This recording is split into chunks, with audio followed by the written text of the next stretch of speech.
अब देखिए गई। भैया हम लाइव चले गए, आपकी आवाज आ रही है? अभी भी नहीं आ रही आपकी नहीं, आप आवाज? आपकी आवाज हमें मिल रही है। मेरी अरे आवाज उधर जा रही है।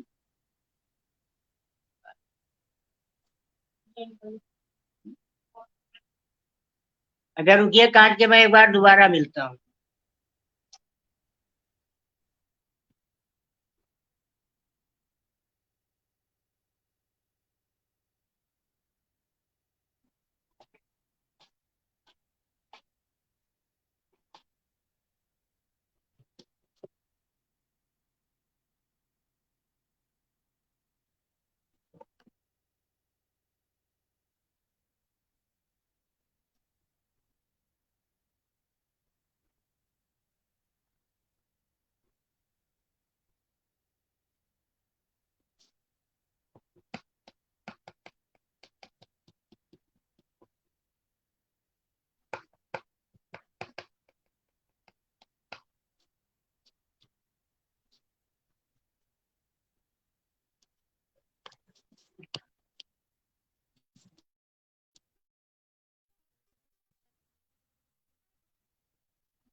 नमस्ते भैया, अब आई आवाज? जी जी, भैया आपकी कुछ तो आवाज बोलिए। मिल रही, मेरी आवाज गई आपको?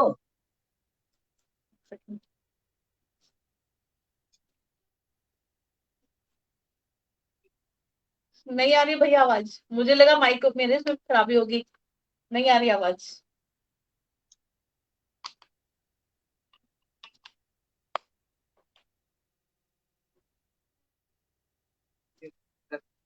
कोई और मोबाइल नहीं है भैया घर पे?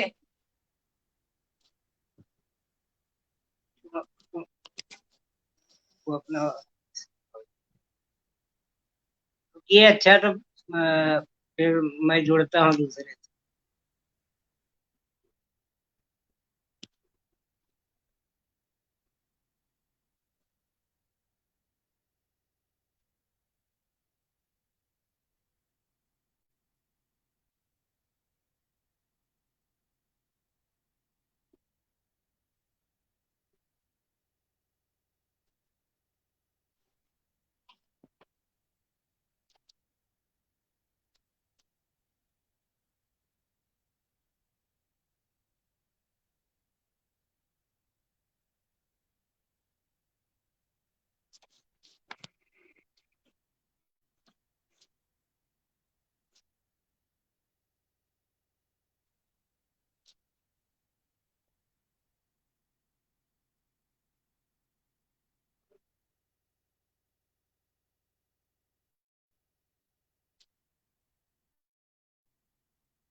रही है आपकी? थोड़ा बोलिए कुछ। जी आवाज आ अब रही भैया? बताइए, नमस्ते लग भैया। गई आपको? हेलो, आप ठीक है? आवाज आ रही है भैया? हाँ, आपकी तो आ रही है, हमारी आवाज नहीं जा रही है। एक सेकेंड। देखो सीटिंग में जी भैया, है। बहुत कम हाँ, आ रही ये है, हमें बहुत लगता कम। है वहां से कुछ सेटिंग में दिक्कत है।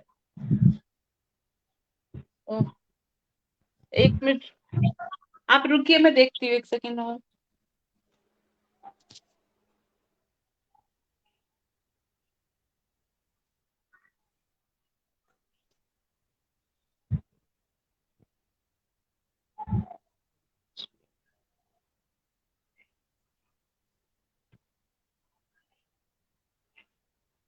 नहीं भैया, मेरी तो सेटिंग सही है, सारी चेक की मैंने।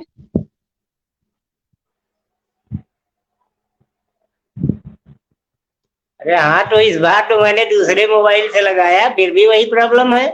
नहीं, इससे आवाज आ रही है लेकिन बहुत कम आ रही है।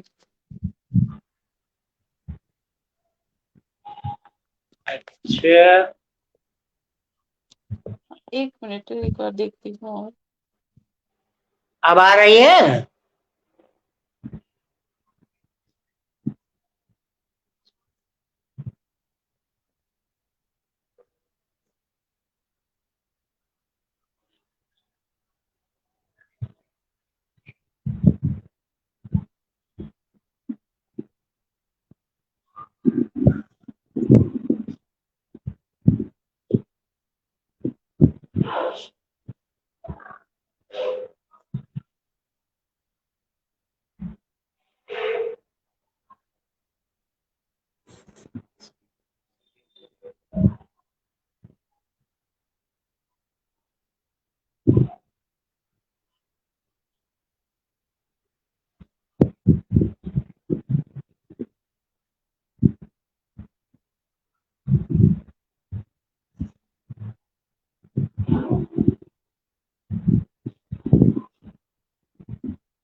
ये बेटे, हाँ देखो यहाँ से कहीं माइक वाइक तो ना।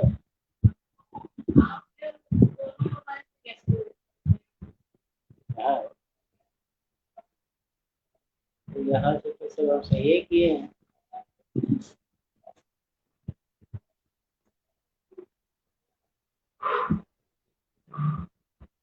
माइक तो बता ही रहा है। आ रही भैया, अब आई है आवाज आपकी। भैया अब आ गई हाँ, आवाज। आ गई आ आवाज। रही है। जी जी जी, अब आ गई। अच्छा, ये दूसरे वाले में भी आ रही है, अब देखिए। अच्छा अच्छा, लेकिन आपकी आवाज इको हो रही है भैया, एक हटा दीजिए। अब गई आवाज?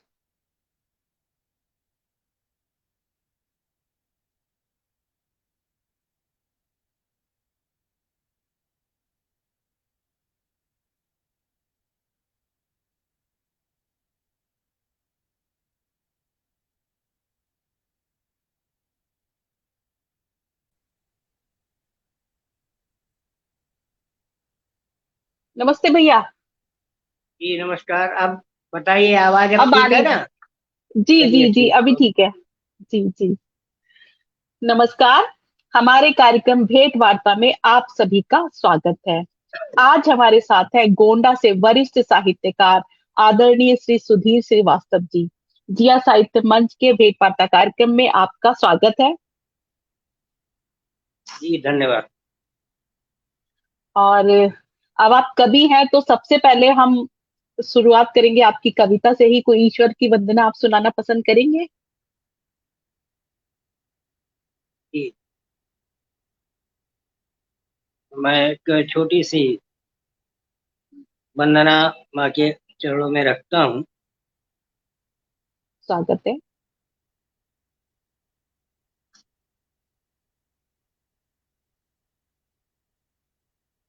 मंच को नमन। माँ शारदे के चरणों में नमन निवेदित करते हुए माँ शारदे को के चरणों में ही चंद पंक्तियां समर्पित करता हूँ। माँ शारदे तुझको नमन है। माँ शारदे तुझको नमन है, ज्ञान से अज्ञान हम। माँ शारदे तुझको नमन है, ज्ञान से अज्ञान हम हैं, तेरी महिमा करुणा का ज्ञान भी हमको नहीं। तेरी महिमा करुणा का ज्ञान भी हमको नहीं है, दीनहीन हम तो हैं माँ, अक्षर भी आता नहीं है। कैसे मैं पूजूं तुझे माँ, कुछ समझ आता नहीं। कैसे मैं पूजूं तुझे माँ, कुछ समझ आता नहीं है। माँ मुझे वरदान दे दो, मुझको अपनी शरण। माँ मुझे वरदान दे दो, मुझको अपनी शरण में लो। ज्ञान अक्षर का कराकर मुझको भी पहचान। ले लो अपनी शरण में माँ, अब तो तू उद्धार कर दो। अक्षरों के ज्ञान से माँ धन्य ये जीवन तू। अक्षरों के ज्ञान से माँ धन्य ये जीवन तू कर दो। नीच पापी अधम हूँ माँ, अब मेरा कल्याण।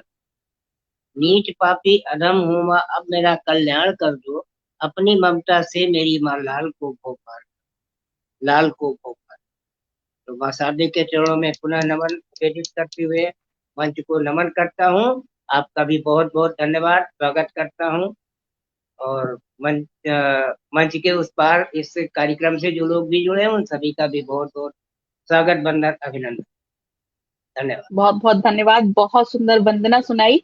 भैया, सबसे पहला मेरा आपसे सवाल है कि आपने पत्रकारिता भी की है, तो थोड़ा अपनी पत्रकारिता पर प्रकाश डालेंगे? देखिए, पत्रकारिता तो मैंने किया है, मैंने उसको पत्राचार से किया है। और जी जी। वास्तविकता यह है कि उस पत्रकारिता का मुझे कोई विशेष लाभ तो नहीं मिला, कोई अनुभव भी बहुत ज्यादा नहीं हुआ, क्योंकि मैं पत्रकारिता के क्षेत्र में गया नहीं। लेकिन जब मैं जी जी। अपने प्रारंभिक दौर में विद्यार्थी जीवन में मैं लेखन की तरफ झुकाव हुआ मेरा, तो जी कुछ पत्र पत्रिकाओं से मेरा सीधे जुड़ाव हुआ, जिससे मुझे थोड़ा बहुत पत्रकारिता का एक अनुभव हुआ। और कुछ एक छोटे अखबारों से और छोटी पत्र पत्रिकाओं से भी मैं जुड़ा। तो वहां से रहते हुए मुझको थोड़ा सा लेखन शैली में उसका असर दिखा, और कुछ जानकारियां भी हुई। तो हालांकि पत्रकारिता की अगर हम क्षेत्र में बात करें, तो जी। मुझे ये कहने में कोई संकोच नहीं है कि पत्रकारिता को कोई व्यापक अनुभव नहीं है। उस कोर्स को जी करने का जी। जो मुझे सबसे अच्छा लाभ मिला, कि अगर आज मैं कोई समाचार लिखता हूँ, जी जी। या पत्रकारिता से रिलेटेड जो हमारे संबंध है, तो उसमें हमें जरूर सहूलियत मिली, जिसको आप ये कह लीजिए कि मुझे व्यक्तिगत रूप से तो उसका लाभ हुआ, लेकिन जी मेरे जी। जीवन में उसका जो व्यापक लाभ होना चाहिए वो शायद मैं ले नहीं पाया, क्योंकि मैंने उस दिशा में मैं गया नहीं। और ये जी दुर्भाग्य है कि चूंकि मेरा लेखन भी बीच में बाधित रहा, तो कहीं ना कहीं ये भी एक कारण था जिसने मेरे उस ज्ञान को अवरुद्ध किया। जी। जी। आपने लिखना कब से शुरू किया और कैसे, और पहली बार किस मंच से आप जुड़े? देखिए, लिखना तो मैंने शुरू किया, आप समझ लीजिए 1984-85 से शायद मैंने लिखना शुरू किया था। और जी जी। मेरे जो लेखन की शुरुआत थी वो वास्तव में यूं कह लीजिए, उसको हम चलते फिरते भाषा में ही कहेंगे। एक जी हमारा विद्यार्थी जीवन में एक हमारे रिश्तेदार से यूं ही अचानक एक दिन बैठे बैठे बातचीत का दौर चल रहा था, तो उन्होंने मुझे एक फिल्म की कहानी सुनाई। जी। उस जी फिल्म की कहानी को मैंने ये केवल इस रूप में लेने का प्रयास किया कि मैं भी लिखने का प्रयास करता हूँ, क्या उनकी कहानी के अनुरूप मैं कहीं पास में पहुंच पा रहा हूँ। तो ये मेरे जी। लेखन की जो सबसे पहला अनुभव था, जहां से मैंने वास्तव में लेखनी शुरू किया। और उसके जी बाद जी। फिर मैंने अपने स्तर से, अपने जो एक लेखन के हिसाब से लिखने का मैंने प्रयास किया। और जी इंटरमीडिएट फाइनल में जब मैं था, तो उस साल वहां पे जो पत्रिका हमारे यहाँ की निकलती है, विद्यालय की पत्रिका में मेरी पहली कहानी थी। वाह। तो निश्चित रूप से जी कहीं ना कहीं उस प्रकाशन ने मेरे अंदर एक हौसला बढ़ाया। जी। जी उसके बाद आपको बताऊं कि 86 में मेरी पहली कविता, मात्र 8 लाइन की वो कविता थी। और उस जी समय जी उत्तर प्रदेश के सबसे बड़े अखबारों में एक नाम था स्वतंत्र भारत, जी। जिसमें छपना उस समय के हिसाब से बहुत बड़ी उपलब्धि मानी बहुत जाती। बड़ी बात। जी जी तो वहां पे मेरी कविता छपी थी। तो अब कविता तो मुझे चूंकि याद नहीं है, लेकिन जी 26 जनवरी पे वो कविता छपी थी, तो इसलिए वो विशेष भी था। और जी उसके जी बाद फिर मैं निरंतर आगे बढ़ता गया छोटी बड़ी पत्र पत्रिकाओं में। और उस समय के दौर में जी मैंने बड़ी पत्रिकाओं में भी लिखा, छोटी पत्रिकाओं में भी लिखा, स्थानीय पत्रिकाओं में भी लिखा। और वहां से जो भी मैं लिखता रहा, ये जी मेरा अपना एक क्रम चलता रहा।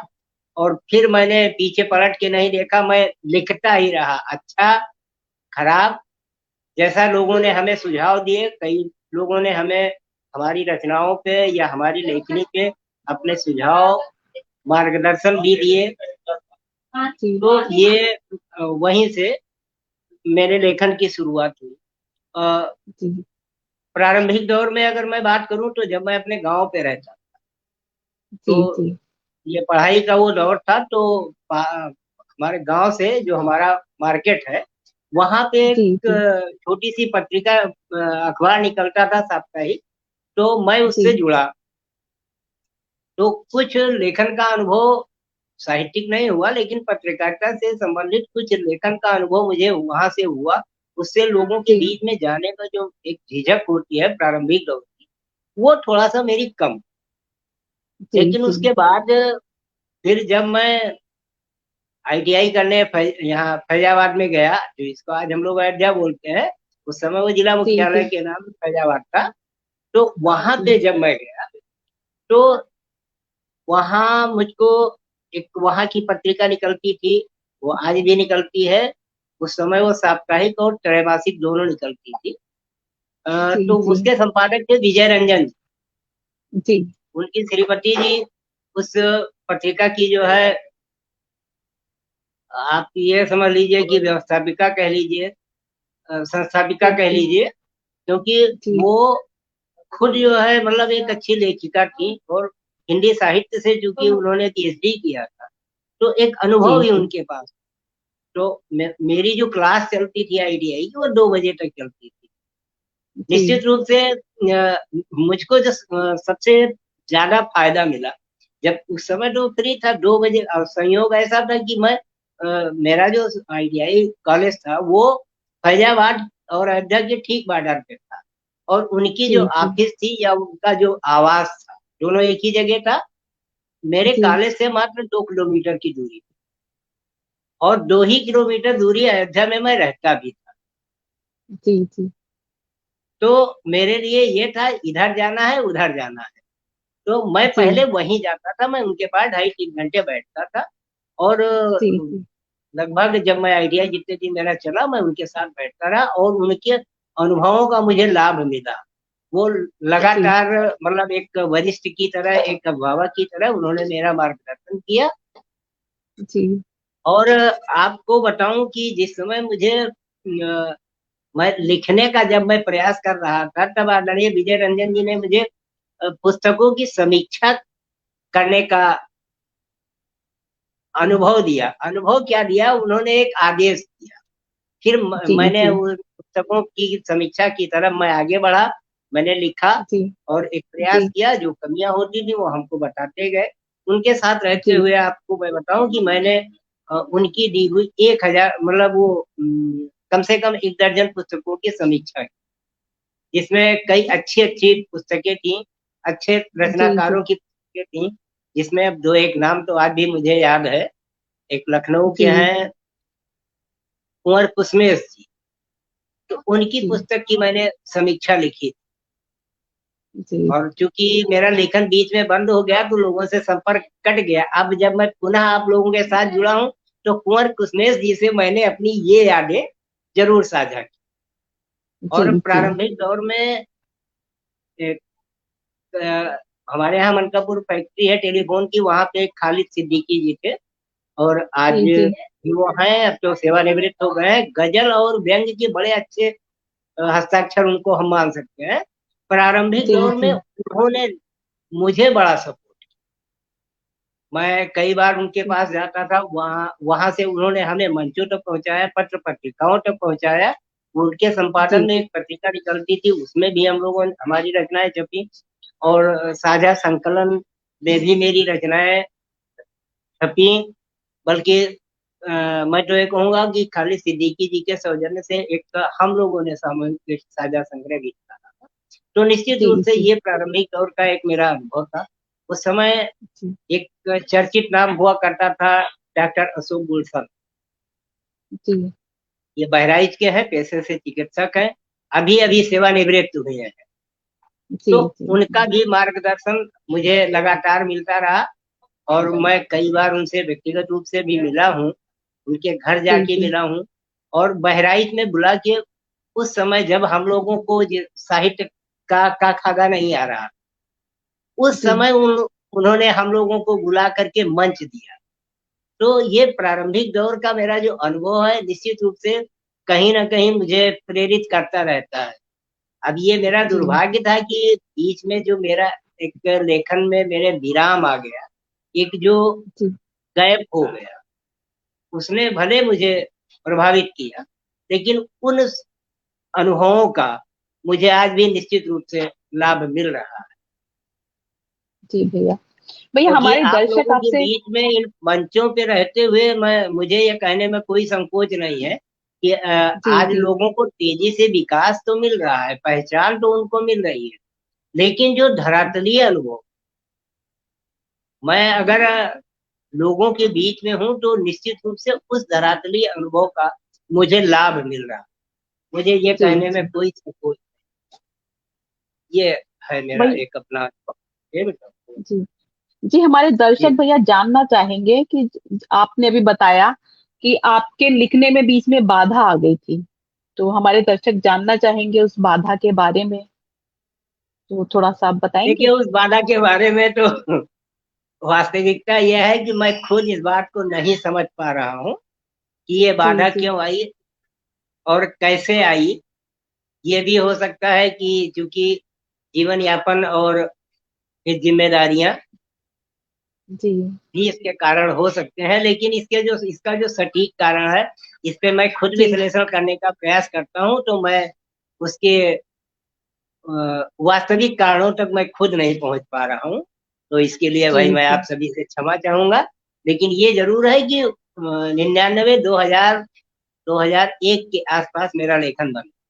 और मैं एक, जी हाँ, जहाँ तक मुझे अनुभव हो रहा है, मैं उसको ये ये मैं कह सकता हूँ, क्योंकि 2000 में हमारे पिताजी का निधन हुआ और उसी जी के आसपास में मेरा लेखन बंद हुआ, तो ये कारण हो सकता हो है सकता। जी जिम्मेदारियों का। जी लेकिन जी मैं सटीक कारण उस नहीं बता जी जी सकता।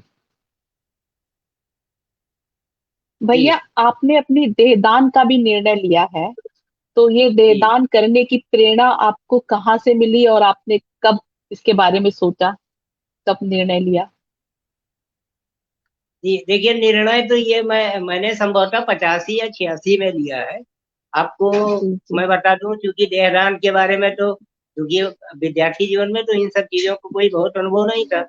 और उस समय सोशल मीडिया था नहीं, टीवी टीवी में भी आप जान ही रही हैं, दूरदर्शन। तो जी जी एक मेरी आदत बचपन से थी। मैं आपको बताऊं, जी मैं 6 7 में जब मैं पढ़ रहा था, तब से मेरी एक आदत है कि मैं पेपर नियमित पढ़ता।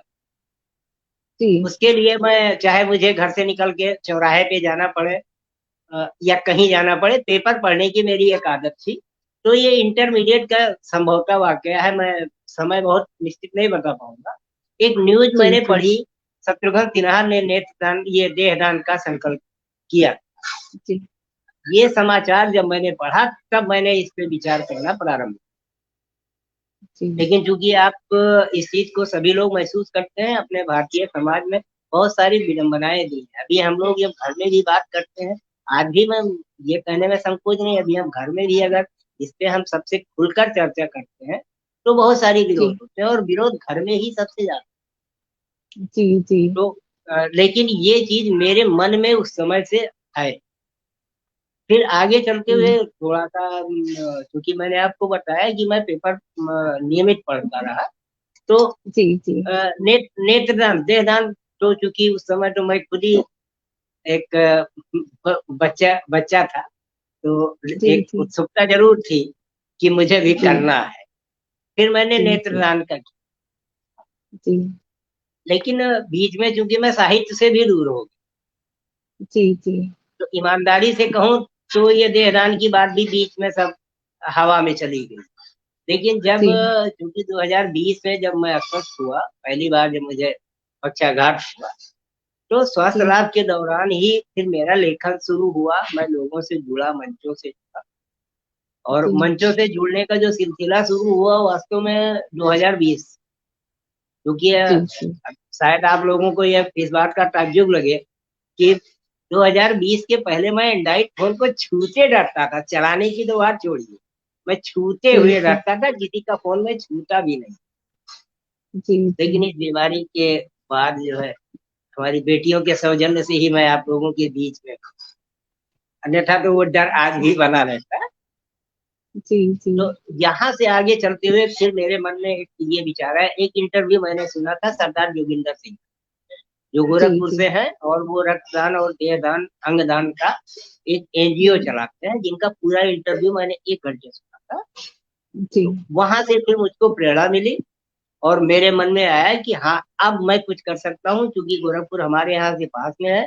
मैं एक बार उनसे मिलने भी गया, लेकिन ये दुर्भाग्य था जी कि मुलाकात नहीं हो पाई, अचानक तो बाहर जाना पड़ा।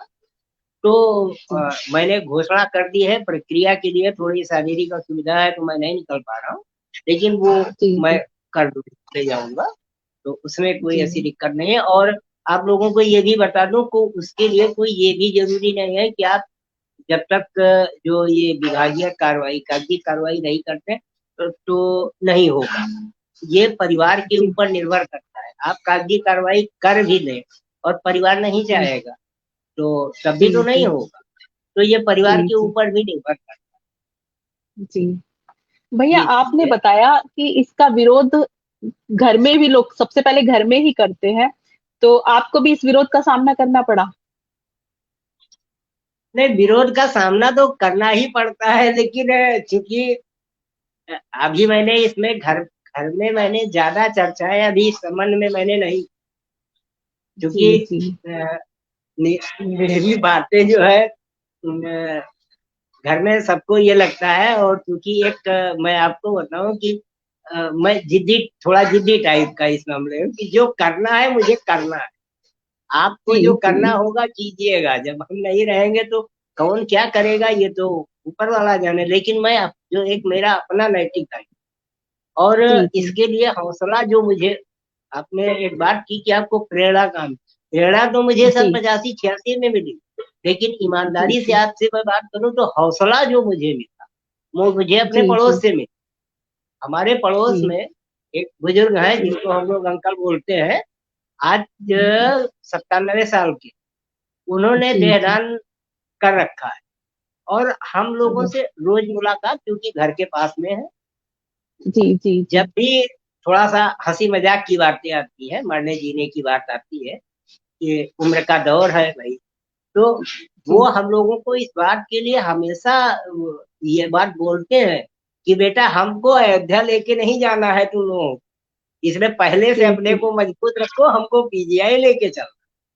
जी तो जी हौसला मुझको उनसे मिला है कि अगर वो जी इस उम्र में, आपको को मैं बताऊं, आज भी वो स्वयं से अपना चलते फिरते हैं, कोई ऐसी उनको विशेष दिक्कत। तो जी जब वो जी इस उम्र में उनके अंदर इतना हौसला हो सकता है, तो सीधी सी बात है कि अगर हम अपने किसी नई चीज को आगे नहीं बढ़ाएं, तो जी वो तो सारी चीजें किसी एक के साथ पीछे रह जाएंगी। बहुत सारी हमारी परंपराएं हैं, अगर जी नई पीढ़ी आगे नहीं बढ़ाती, तो आज हम लोग बहुत सारी चीजें जो कर रहे हैं वो पुरखे तो कर रहे हैं, तो उस जी चीज को जी आगे बढ़ाते हुए हमारे ही अगली पीढ़ियों ने लाए होंगे वही चीज, अगर हम उसको आगे नहीं बढ़ाएं, तो बढ़ाने जी के लिए जी कोई ऐसा कोई फिक्स फार्मूला नहीं है। बहुत सारे संस्थान हैं जो नेत्रदान का भी एनजीओ चलाते हैं, प्रेरित करते हैं लोगों को। जी जी रक्तदान के लिए है, देहदान के लिए है, तो निश्चित रूप जी से वो भी तो एक प्रयास कर रहे हैं। जी जी और आपको मैं बताऊं, ताज्जुब होगा आप, 1 लाख जी व्यक्ति जब देहदान की घोषणा करता है तो उसमें केवल 1% लोगों की देह ही संबंधित जगह पे पहुंच पाती। ये भी एक विडंबना है, और ये हमारे जी समाज की जो भ्रांति है, जी जी ये सबसे बड़ा कारण है। मोक्ष नहीं मिलेगा, जी दाह संस्कार कैसे होगा, पिंडदान कैसे होगा, वगैरह वगैरह। जी जी तो अभी बहुत सारी रूढ़ियां हैं हमारे समाज में अभी। जी जी हालांकि मैं सभी श्रोताओं से भी इस चीज को क्षमा चाहूंगा। मैं कह रहा हूं कि आप उसको एक उदाहरण के तौर पे समझ। जी अभी मान लीजिए कि हमारे आपके बीच का कोई व्यक्ति नेत्रहीन जी है, तो वो ये अपेक्षा वो या उसका परिवार ये जरूर करता है, काश कोई नेत्रदान कर देता जी जी सही कहा तो आपने। मेरा या मेरे परिवार को आंख मिल जाती, उसके जीवन में उजाला हो। जी लेकिन वो चीज हम क्यों नहीं सोचते? जी मरने के बाद इस शरीर का कोई औचित्य, जी जाना तो उसको मिट्टी में ही है। जी जी लेकिन एक अगर सामान्य व्यक्ति का जीवन दान हो और वो केवल अंग दान करे, तो 9 व्यक्तियों जी के जी जीवन में उजाला आ जाएगा। जी आप ये समझिए, जी बहुत सारे अंग हैं जो दूसरों के लग जाते हैं, और जी उससे, जी जैसे आप सभी लोग, अब क्योंकि सोशल मीडिया का भी युग है, हर आदमी हर चीज को जानता है, ब्रेन डेड होने की जी स्थिति में भी लोग किडनी वगैरह का दान कर देंगे। तो ऐसा नहीं जी है कि जिस व्यक्ति का ब्रेन डेड हुआ है उसने देहदान और अंगदान की घोषणा कर रखी जी है। जी लेकिन ये उस परिवार के अंदर का एक हौसला है कि उसी बहाने जी उस व्यक्ति के प्रति ये उनका लगाव है कि ठीक है, ये व्यक्ति तो मेरा परिवार या मेरा सदस्य तो जा रहा है, उसको तो अब हम बचा नहीं सकते, लेकिन उसका अंश जी किसी न किसी रूप में हमारे आपके बीच में है। जी तो ये मनोभावों को जागृत करने की जरूरत। और बहुत सारी रूढ़ियां हैं जिसे हमें तोड़ने के लिए निश्चित रूप से किसी न किसी को तो पहल करनी पड़ेगी। और आपको ये जी भी जी बता दूं कि जो भी पहल करेगा वो विरोध का भी जो है उसको सामना भी करना। और जी सबसे जी पहला विरोध निश्चित रूप से आप ये मानिए, आपको अपनों से झेलना है, अपने परिवार से जी झेलना है। जी आप जी अच्छा करते हैं, आप खराब करते हैं, आप बुरा काम करिए, आप अच्छा काम करिए, आपको सबसे पहले अगर समर्थन मिलता होगा तो घर में मिले। जी जी अगर विरोध होगा तो घर में ही मिलेगा, अपनों से ही मिलेगा, जिन्हें हम आप कहते हैं ये हमारे अपने हैं, ये हमारी माँ है, हमारे बहन है, हमारे पिताजी हैं, वगैरह वगैरह, जिनको हम जी अपना कहते जी हैं। विरोध सबसे पहले वहीं से। जी जी और जो उन विरोध को पार कर गया, आप बाहरी व्यक्तियों का विरोध पार कर जाते हैं बहुत आसानी से। जी लोग अपने अपनों का विरोध नहीं कर, या अपनों के जी विरोध को नहीं झेल पाते। जिस जी व्यक्ति जी ने अपनों के विरोध को झेल लिया, निश्चित रूप से मानिए उस व्यक्ति को आगे बढ़ने से कोई नहीं रोक सकता। जी भैया। क्योंकि ऐसा व्यक्ति जुनूनी होता है, उसके अंदर एक जिद होती है कि मुझे करना है, जी मुझे ये जी करना है। जी जैसे अभी एक बात आई ना कि विरोध हुआ, तो विरोध तो हुआ नो डाउट, फिर भी मुझे जी मेरे मन में यह है कि मैं मैक्सिमम उसके लिए प्रयास करता हूँ। मैं सार्वजनिक रूप से, मैंने मंचों पे भी वो चीज लिखी, मैं पेपरों में भी उस चीज की घोषणा कर चुका हूँ। उसको मैं फ्रंट पे, जी मतलब मैं अपने सामाजिक जो हमारे जानकार है, जो हमारे सोशल मीडिया के मित्र हैं, रिश्तेदार हैं, उन सब के माध्यम से ये मैंने अपनी बात को प्रचारित प्रसारित करने का प्रयास किया है कि इस चीज की जी जानकारी आपको भी होनी चाहिए, और आप भी जानिए, ताकि वो समय आए तो आप भी मेरी भावनाओं को मजबूती से मेरे परिवार के सामने रख सके कि नहीं, क्योंकि उनकी ये इच्छा थी तो आपको ऐसा करना चाहिए। तो ये जी मतलब ये मेरी अपनी सोच है। अब उस समय लोग क्या करेंगे, ये तो समय के गर्त में है। बहुत अच्छी सोच है भैया, और आपकी इस सोच से हमको भी प्रेरणा मिल रही है, और हमारे जो दर्शक देख रहे हैं, जो सुन रहे हैं, उनको भी प्रेरणा मिलेगी इस चीज की। आप हम सबके लिए एक प्रेरणा स्रोत हैं। हम सब भी कोशिश करेंगे आपके इन कदमों पर चलने की। और भैया आप एक साहित्यकार हैं, कवि हैं, तो काफी टाइम हो चुका है अभी। अब सबकी इच्छा हो रही होगी आपकी एक कविता सुनने की। तो अगर आप एक कविता प्रस्तुत करेंगे तो सब दर्शकों नहीं, को मैं अच्छा आप लोगों लगेगा। को कविता तो जरूर सुनाऊंगा। अभी जी जी। देखिए,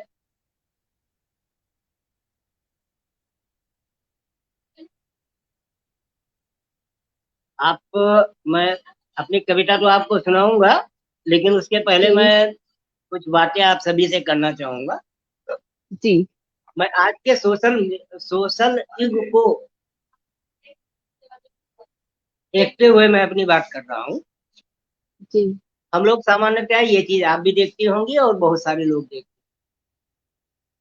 हैं, रक्त की आवश्यकता से संबंधित बहुत सारी पोस्टें हमें आपको पटरों पे ले देखने को मिल जाए। जी जी और हम लोग क्या करते हैं, उसको वहीं पे लाइक किया और उसके बाद भूल, हम उसकी गंभीरता को समझने का प्रयास नहीं करते।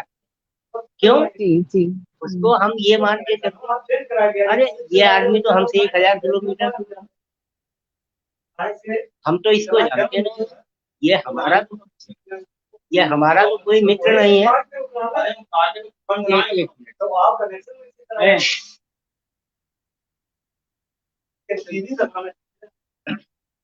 तो हम लोग क्या करते हैं कि हम लोग उन चीजों को नजरअंदाज करते हैं। लेकिन जी मैं आपको बताऊं, इसका प्रत्यक्ष प्रमाण हूं मैं। और मैंने इसको किया है और इसका परिणाम भी मुझे देखने को मिला है। तो ये मैं निवेदन आप लोगों से भी करना चाहूंगा। सोशल जी मीडिया जी पे आप जब भी इस तरह की सूचना देखें, तो उसको सामान्य सूचना के तौर पे ना देखें। उस सूचना में किसी व्यक्ति का जीवन छिपा है। और जी जी आपका एक छोटा सा प्रयास, जिसको आप जानते नहीं है, जिससे आप जीवन में नहीं मिलेंगे, ये भी गारंटी है। जी जी शायद ही ऐसे लोगों में से किसी एक को आप मिल पाए, लेकिन उस व्यक्ति के जीवन बचाने में आपका जो योगदान, उससे जो आपको आत्मिक खुशी मिलेगी, जी उसके लिए आपको कहीं जाने की जरूरत नहीं है, किसी से कहने की जरूरत नहीं, उसका एहसास आपको स्वयं से हो। जी हमारी सूचना है, हम एक पोस्ट को शेयर करते हैं। हमारी आज की तारीख में जो भी सक्रिय लोग हैं फेसबुक पर, जी वो जी लगभग देश के किसी न हर कोने में लगभग है। तो आपकी सूचना मैक्सिमम लोगों तक जाती है। ये प्रयास अगर आप करते हैं, और लोगों से भी आग्रह करते हैं कि भाई इस सूचना को आप आगे बढ़ाइए, निश्चित मानिए कोई ना कोई ऐसा व्यक्ति, कोई ना कोई ऐसी संस्था मिलती है जो उस व्यक्ति जी का जीवन बचाने में आगे आती है। और इसका अनुभव भी मुझे है। आप विश्वास नहीं करेंगे, जिस व्यक्ति को मैं नहीं जानता, मेरी पोस्ट को शेयर करने का ये लाभ कि जिसने रक्त की व्यवस्था कराई, वो व्यक्ति मुझे मैसेज कर रहा है। मैं नाम नहीं जानता, जी मैं जी। पहचानता नहीं, कि हाँ आपकी हम्म। सूचना के अनुसार इनके लिए रक्त की व्यवस्था हो गई। अब आप जी सोचिए, अभी भी आप उस व्यक्ति तक नहीं पहुंचे जिसको जरूरत, जी जी लेकिन माध्यम आप बने। जी और निश्चित आप जानिए, आपके माध्यम से अगर किसी व्यक्ति का जीवन बचेगा, कोई सूचना देगा, फोन करेगा, मैसेज करेगा, नहीं करेगा, आपको अंदर से वो जो एक आत्मिक खुशी होगी। किसी एक व्यक्ति का हम लोग जीवन दे नहीं सकते, हम किसी का जीवन बचाने के प्रयासों में केवल भागीदार हो सकते, जी जी और जिसमें हमारा कुछ नहीं जा रहा। हम लोग दिन भर लाइक कमेंट करते रहते हैं बहुत सारी पोस्टों को, जिसका कोई औचित्य नहीं है, उसको भी शेयर जी करते रहते हैं, लोगों के बीच में रखते हैं, कृपया लाइक कीजिए। तो मैं कहता हूँ, आप लाइक मत करिए, कृपया शेयर कीजिए। जी ऐसी जी सूचना भी आप लोग एक मानवीय संवेदना के दौर से आप ये सोच के कीजिए। मैं क्षमा चाहूंगा, मैं किसी के मतलब किसी दुर्भावना से नहीं व्यक्त कर रहा हूँ। ये जी जी घटना या दुर्घटना का जो भी कारण हो, हमारे साथ भी हो सकती है, आपके साथ हो सकती है। और जिस जी व्यक्ति जी को रक्त की जरूरत है वो व्यक्ति अपने परिवार का मुखिया हो सकता है, किसी परिवार का वो अकेला वारिस हो सकता है, एक और अकेली औलाद हो सकती है, किसी की माँ, किसी की बहन, किसी की बेटी, किसी के लिए जीवन हो सकता है। एक जो हमारे परिवार का जो हमारा अभिभावक है, जैसे आज की तारीख में हम अपने बच्चों के अभिभावक हैं, अभिभावक नहीं है हम हैं, तब तक बच्चे हमारे खुश हैं, वो रोते हुए भी खुश है, अभाव में भी खुश। लेकिन मेरे ना रहने पर सब कुछ होने के बाद भी उनको वो चीज हम नहीं दे सकते, कोई नहीं दे सकता। जी बहुत सारी जी जी चीजें हमारे आपके जीवन में है जिन्हें पैसों से नहीं तोड़ा जा। बहुत सारे लोग हैं, अगर लोगों को पैसों से पैसा होने के बाद भी लोगों को रक्त नहीं मिलता, क्योंकि सही जी समय पर जी सही लोगों को सूचना नहीं। तो ये जी एक मेरा छोटा सा निवेदन है कि ऐसी सूचनाओं को नजरअंदाज ना करें। आप कुछ मत कीजिए, रक्तदान मत कीजिए, किसी को फोन मत कीजिए, मगर सूचना को शेयर प्लीज जरूर कीजिए। निश्चित मानिए, जी आप अगर आपकी सूचना अगर आप 10 बार इस तरह की सूचना आप देखा है आपने और आपने शेयर किया है, निश्चित मानिए 9 बार आपने लोगों का जीवन बचाया है। एक बार आप हताश निराश हो सकते हैं, एक बार आपके प्रयासों में असफलता हो, तो वो जी प्रयास हमें करना है। भाई, हम अपने जीवन में भी तो हम सिर्फ प्रयास ही तो करते, हम आप क्या जी करते, जी कुछ नहीं करते, केवल प्रयास करते हैं। गारंटी किसी चीज की नहीं। हम आप बैठ के आमने सामने बात कर रहे हैं, एक अपना प्रयास कर रहे हैं, एक आयोजन जिया साहित्य मंच ने रखा कि हम लोग संवाद करेंगे, उसके बावजूद भी जी इस बात की गारंटी नहीं है कि अगले पल क्या ये संवाद जारी रहेगा, हम आप सामने बैठकर संवाद करने की स्थिति में होंगे, नहीं। केवल एक उम्मीद, जी तो जी एक हमारे अंदर का एक हौसला, एक विश्वास है कि हम आमने सामने बैठ के बात कर रहे हैं, आगे भी करेंगे, ये उम्मीद जी लेके चलो। जी तो उसी उम्मीद में आप एक पोस्ट को शेयर तो कर दीजिए। हो सकता है कि आपके शेयरिंग से, हमारी शेयरिंग से किसी व्यक्ति की जान बच जाए। तो उस व्यक्ति की जी जान बचने के पीछे कितने लोग हैं, उनके चेहरों पे आप उस व्यक्ति का जान नहीं बचा, उसके साथ के जो उसका जो परिवार है उसके चेहरे की खुशियां ले रहे हैं, उसके जीवन भर की खुशियां लेने का प्रयास कर रहे हैं। ये एक छोटा सा मेरा प्रयास है, और ये प्रयास ये किसी व्यक्ति के लिए नहीं, यह सामूहिक प्रयास है, सबको करना है। कुछ नहीं जी हमारा जी लगना है। एक व्यक्ति यहाँ से बॉम्बे में बैठा है, आपके केवल एक शेयर से जो है उसकी जान बच सकती है। क्या आप बॉम्बे जी जाके अगर आप रक्तदान करना भी चाहें तो भी नहीं कर पाएंगे, जब तक आप पहुंचेंगे तब तक कोई यात्रा पे चल। लेकिन हम जो कर सकते हैं, हमें यात्रा नहीं करनी है और हम जीवन बचा सकते हैं।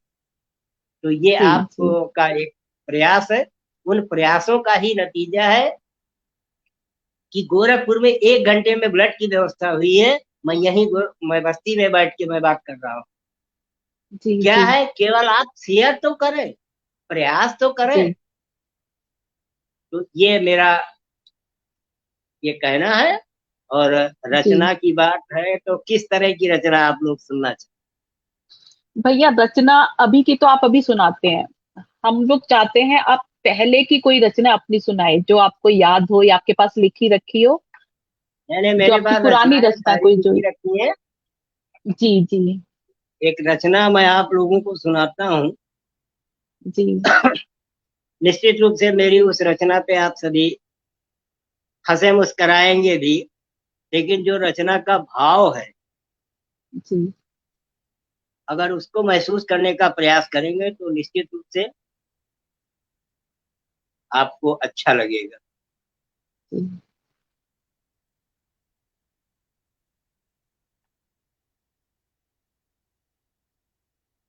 हम लोग हर साल दशहरा मनाते हैं। तो जब दशहरा मनाते हैं तो रावण के पुतले का दहन भी होता है, तो मेले वगैरह भी लगते हैं। अब तो कम हो गए, पहले देहातों में जी बहुत सारे मेले लगते थे और बहुत अच्छा अनुभव है। हम लोग ननिहाल जाते थे तो वहां पे जी पारंपरिक जी रूप से हर साल रामलीला होती।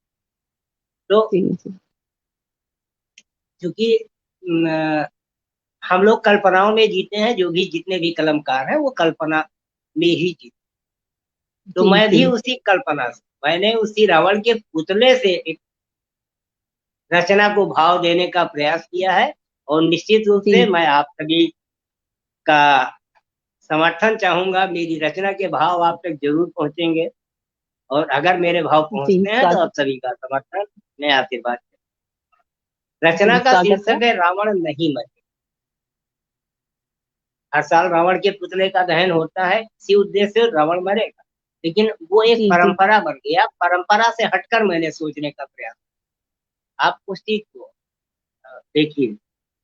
जी रामलीला मैदान में रामलीला मैदान में रावण कुंभकर्ण मेघनाथ के पुतले तैयार खड़े।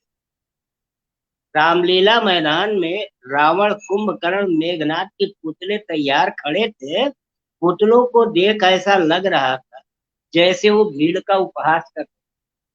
पुतलों को देख ऐसा लग रहा था जैसे वो भीड़ का उपहास कर रहे थे, क्योंकि वह पाशविकता से मुस्करा ही नहीं रहे।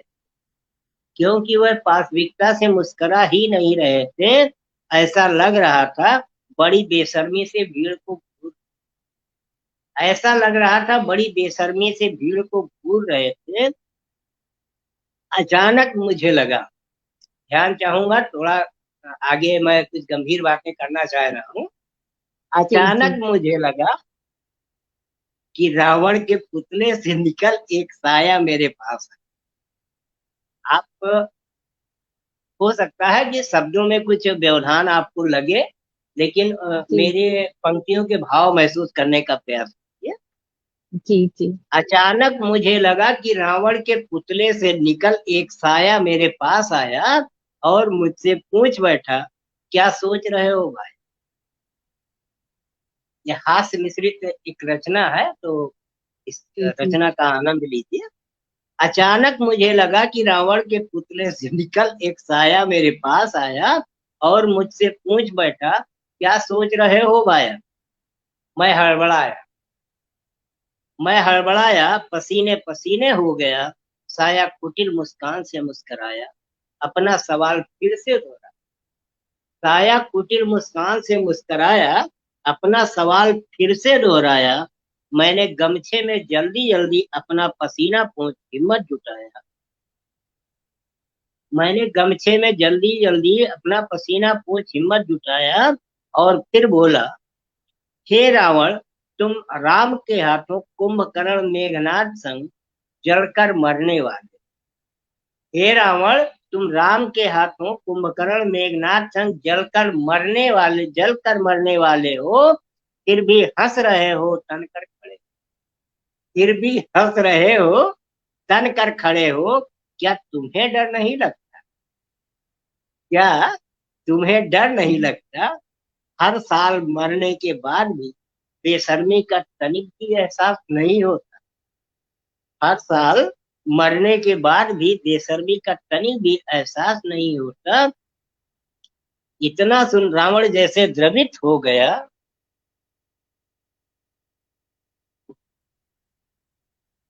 इतना सुन रावण जैसे द्रवित हो गया, मेरे कंधे पर अपना हाथ रख दिया।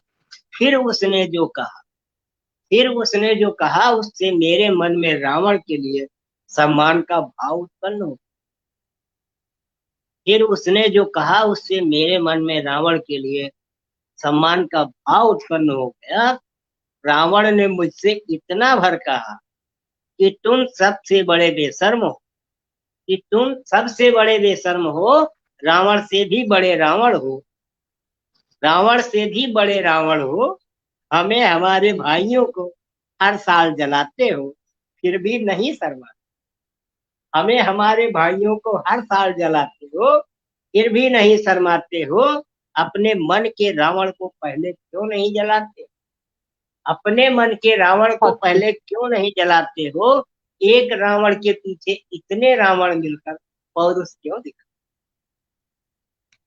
अपने मन के रावण को पहले क्यों नहीं जलाते हो। एक रावण के जी पीछे इतने रावण मिलकर पौरुष क्यों दिखाते हो। मैं अकेला रावण था जिसे राम ने मारा मैं अकेला रावण था जिसे राम ने मारा था। पर मैं मरा कहाँ था, मैं तो अमर हो गया। पर मैं मरा कहाँ था, मैं तो अमर हो गया। राम के हाथों मरकर वंश कुल कुटुंब सहित तर गया। पर मैं मरा कहाँ था, मैं तो अमर हो गया। राम के हाथों मरकर वंश कुल कुटुंब सहित तर गया। तुम सबको लगता है मैंने सीता का हरण किया। मैं आप सभी से निवेदन करूंगा, इन पंक्तियों पर विशेष ध्यान दीजिएगा। तुम सबको लगता है मैंने सीता का हरण किया, पर ऐसा नहीं था। सीता के रूप में अपने और अपने वंश कुल कुटुंब का मोक्ष द्वार लाकर लंका में खड़ा। सीता के रूप में अपने वंश कुल कुटुंब का मोक्ष द्वार लाकर लंका में खड़ा किया था। राम के हाथों मरने के लिए बस छोटा सा नाटक किया था। राम को लंका तक लाने का सफल षड्यंत्र रचा। राम को लंका तक लाने का सफल षड्यंत्र रचा था। मैं तो अपने उद्देश्य में देखो सफल भी हो गया। मैं तो अपने उद्देश्य में देखो सफल भी हो गया। राम की लीला ही है जो राम के नाम के सहारे ही सही रावण वंश कुल कुटुंब सहित देख लो तर। राम की लीला बहुत ही खूब। है जो राम के नाम के सहारे ही सही रावण वंश कुल कुटुंब सहित देख लो अमर हो गया। मैं विस्मय से रावण को देख रहा मैं विस्मय से रावण को देख रहा था। उसके एक एक शब्द का वजन तौल रहा था।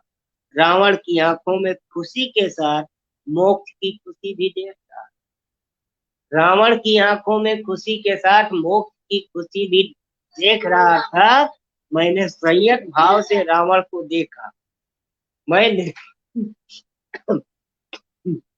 मैंने संयत भाव से रावण को देखा, फिर शीश झुकाया। उसने बड़े प्यार से मुझे उठाया, गले लगाया, मेरी पीठ थपथपाया। उसने बड़े प्यार से मुझे उठाया, गले लगाया, मेरी पीठ थपथपाया,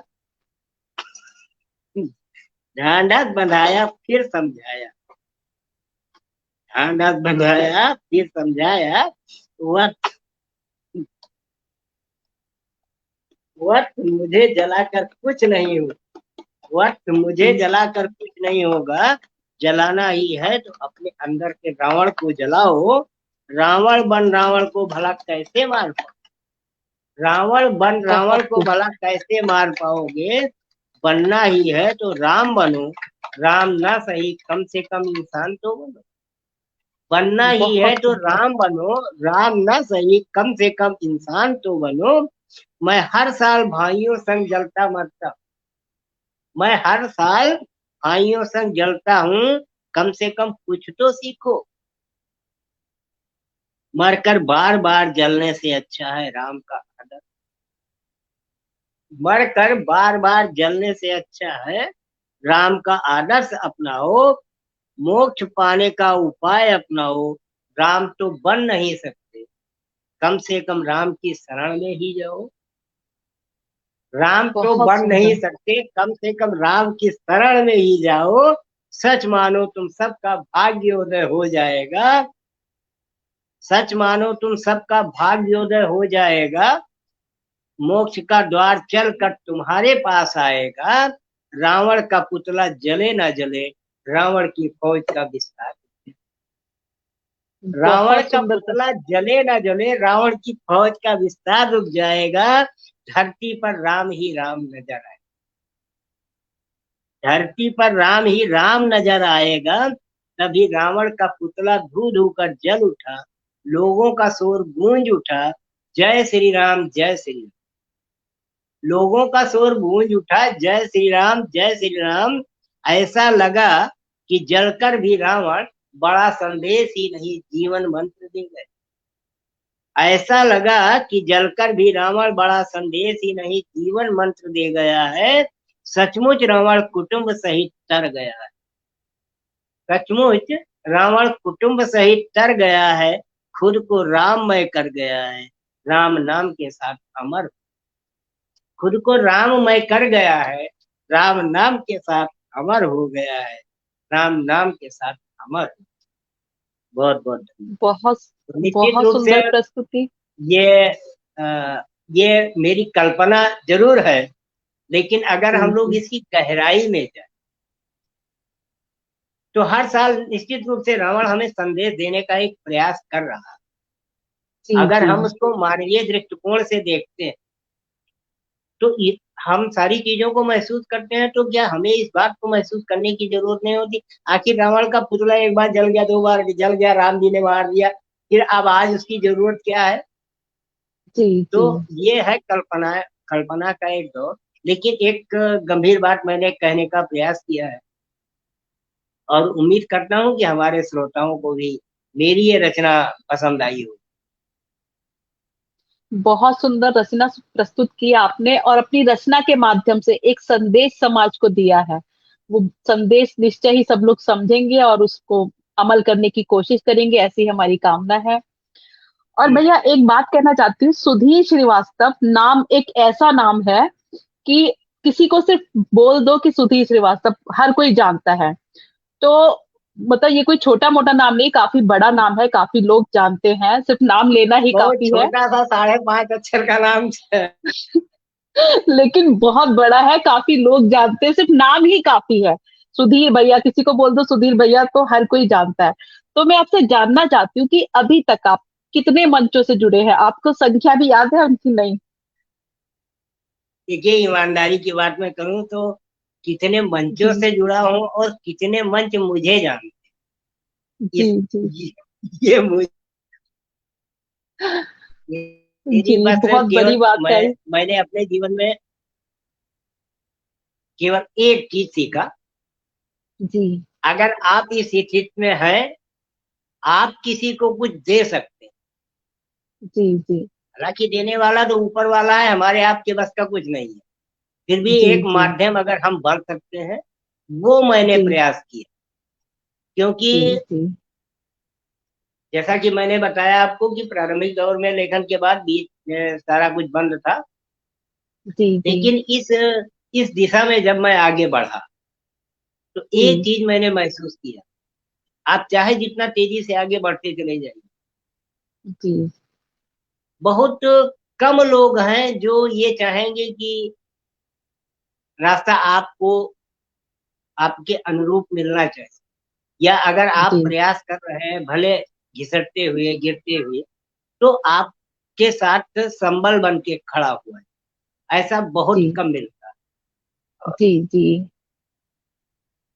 और ये प्रेरणा मुझे कहाँ से मिली, मैं आपको बहुत छोटा सा उदाहरण देता हूँ। जब जी मैंने ये ये जीवन के दूसरे दौर में साहित्यिक क्षेत्र में मैं आया, तो बिल्कुल शुरू शुरू की बात है, मेरे ख्याल से ये अक्टूबर नवंबर की 20 की बात। जी जी क्योंकि जुलाई या अगस्त से फिर मैंने दोबारा लिखना शुरू किया, तो मैं तो उस समय तो मेरे पास केवल एक काम था।